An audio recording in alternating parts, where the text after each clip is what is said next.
News. Bhupalpally జిల్లా కేంద్రం BRS party working president మాజీ మంత్రి ఎమ్మెల్యే కేటీఆర్ గారిపై ఏసీబీ పెట్టిన అక్రమ కేసులను ఎత్తివేయాలని, అవినీతి లెక్కల్లో పెట్టిన అక్రమ కేసులను ఖండిస్తూ ఈరోజు భూపాలపల్లి జిల్లా కేంద్రంలోని అంబేద్కర్ సెంటర్లో ధర్నా చేసిన భూపాలపల్లి మాజీ ఎమ్మెల్యే గండ్ర వెంకటరమణారెడ్డి గారు మరియు భూపాలపల్లి జిల్లా నియోజకవర్గ ప్రజాప్రతినిధులు, నాయకులు, కార్యకర్తలు, యూత్ నాయకులు, టీబీజీకేఎఫ్ నాయకులు, మహిళలు తదితరులు ఈ కార్యక్రమంలో పాల్గొన్నారు.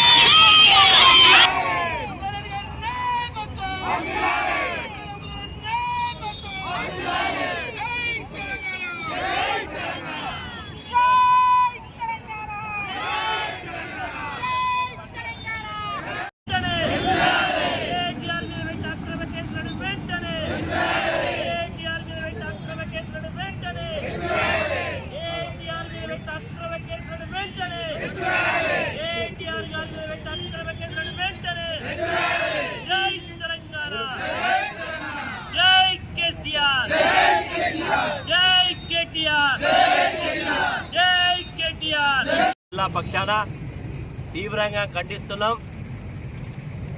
తెలంగాణ రాష్ట్ర సాధన కొరకు పోరాటం చేసి తెలంగాణ రాష్ట్రాన్ని సాధించుకున్న పార్టీగా 10 ఏళ్ల పాటు ప్రజల అవకాశం ఇస్తే తెలంగాణను అన్ని రంగాలలో అభివృద్ధిలో, సంక్షేమంలో ముందు వరుసలో నడిపించినటువంటి పార్టీ బీఆర్ఎస్ పార్టీ, కేసీఆర్ గారి నాయకత్వంలో.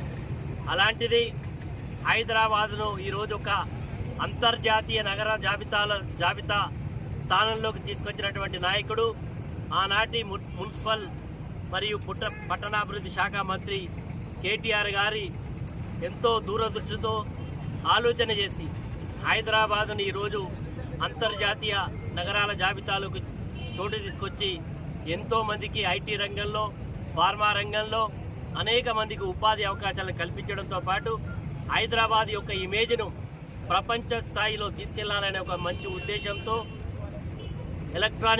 ఎలక్ట్రికల్ కార్ రేస్ ప్రోగ్రామ్ను, పోటీని హైదరాబాద్లో నిర్వహించాలని, ఒక ప్రైవేటు వ్యక్తుల చేత నిర్వహించి హైదరాబాద్ ఇమేజ్ను పెంచాలని ప్రయత్నం చేస్తే చివరి నిమిషంలో ఆ యొక్క ప్రైవేట్ ఏజెన్సీ ముందు రాగలేకపోతే ప్రభుత్వం తరఫున మంత్రిగా హెచ్ఎండిఏకు ఉండేటువంటి విస్తృత అధికారాలను పెట్టుకొని ఆ రోజు 50 కోట్ల రూపాయలు మరి ఈరోజు లండన్లో ఉండేటువంటి నిర్వహించేటువంటి ఈ కార్ రేస్ సంస్థకు డబ్బులు బదలాయించి చేయడం జరిగింది. కేటీఆర్ గారు చాలా సవివరంగా ఇది నేను తీసుకున్న నిర్ణయం, ఇది హైదరాబాద్ ఇమేజ్ను పెంచడానికి తీసుకున్న నిర్ణయం, దీనివల్ల హైదరాబాద్ యొక్క కీర్తితో పాటు మొదటిసారి తీసుకుంటే హైదరాబాదుకు 700 కోట్ల రూపాయల మరి మేలు జరిగిందనేది కూడా అనేక అంతర్జాతీయ సంస్థలు కూడా చెప్పడం జరిగింది. హైదరాబాద్లో ఈ రోజు శాసనసభ ఉంటే మరి మంత్రి గారు డిమాండ్ అవినీతి అంటున్నారు, ఇంట్లో తప్పు జరిగింది అంటున్నారు. శాసనసభ చెప్దాం ప్రభుత్వం మనులు పరోక్షంగా ఉన్నారు అని చెప్తా ఉన్నారు.